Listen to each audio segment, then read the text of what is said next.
रोज दस्तरखान बिछता था और उस पे पकवान लगता था। मंत्री जमा होते थे और सारे मुसलमान नेता जमा होते थे।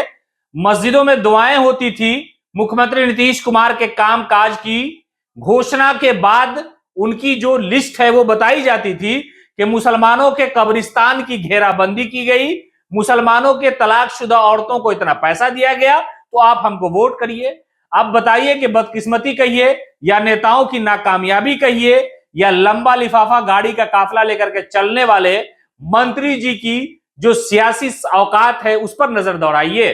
दरअसल मुख्यमंत्री नीतीश कुमार की पार्टी या यूं कहे कि एनडीए ने 40 में से 1 सीट दिया मुसलमान को, और वो भी जेडीयू ने सीमांचल के सबसे गरीब इलाके किशनगंज से मास्टर मुजाहिद आलम को चुनावी मैदान में उतारा।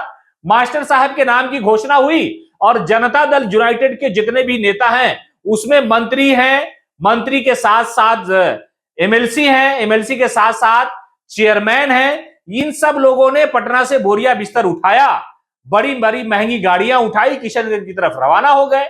लोगों को जाकर के बताने और समझाने लगे कि मुख्यमंत्री नीतीश कुमार ने इस कब्र में सोए हुए मुर्दे की हिफाजत के लिए और दंगा से आपको बचाने के लिए कब्रिस्तान की घेराबंदी कर दी है।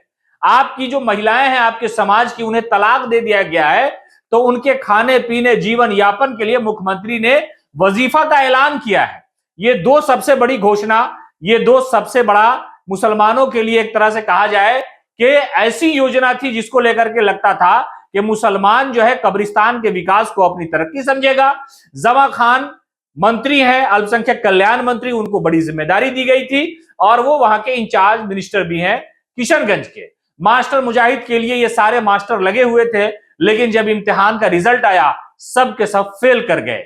वहां पर लोग बताते हैं कि सारे मुसलमान नेता सुबह में अलग अलग इलाकों में घूमते थे, शाम में दस्तरखान लगता था, उस दस्तरखान पे पकवान आता था, खाते थे पीते थे, मुख्यमंत्री नीतीश कुमार की तारीफ करते थे, लेकिन वो वोट बटोर नहीं सके, वो वोट जोड़ नहीं सके। और आखिरकार सियासत की नाकामी देखिए कि जिस मुख्यमंत्री ने मुसलमानों की तरक्की के लिए इतना सारा काम किया हो, उनके मंत्री ये बता करके अपने एक उम्मीदवार को नहीं जिता सके।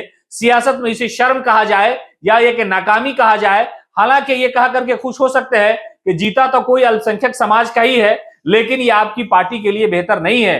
मुख्यमंत्री नीतीश कुमार पिछली बार जब उनके पास एक भी विधायक नहीं था तो मजबूरी में उन्हें कहीं और से ला करके मंत्री बनाना पड़ा।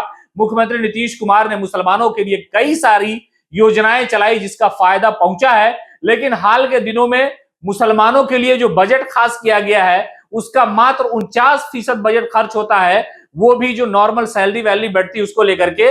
ये समझिए कि एक तरह से विभाग की नाकामी है, उस विभाग के मंत्री की नाकामी है। शायद इसी नाकामी को लोगों ने भांपा, सीमांचल में बड़ी संख्या मुसलमानों की है और एकमात्र ऐसे मेंबर ऑफ पार्लियामेंट के उम्मीदवार थे मास्टर मुजाहिद आलम, जिसे इतने सारे मंत्री, इतने सारे एमएलसी, इतने सारे चेयरमैन और इतने सारे जेडीयू के मुसलमान नेता जिता नहीं पाए। अफसोस है मुख्यमंत्री नीतीश कुमार के पास रिपोर्ट जाएगी तो कहा जाएगा कि सारे मुसलमान नेता सीमांचल में थे फिर भी नहीं जीत पाए। ये सारे मुसलमान नेता समस्तीपुर में थे, लेकिन वहां पर मंत्री जी की बेटी जीत गई, शांभवी चौधरी। लेकिन एक मुसलमान नेता जिसको मुख्यमंत्री नीतीश कुमार ने टिकट दिया वो चुनाव हार गया। हालांकि ये सारी चीजें जो है वो आरजेडी पर भी लागू होती है, लेकिन आरजेडी के लोग कहते हैं कि संसाधन नहीं था, मंत्री जी ने अपने पावर का इस्तेमाल किया और बिहार में समझिए कि मुसलमान लीडरशिप का सफाया होता जा रहा है।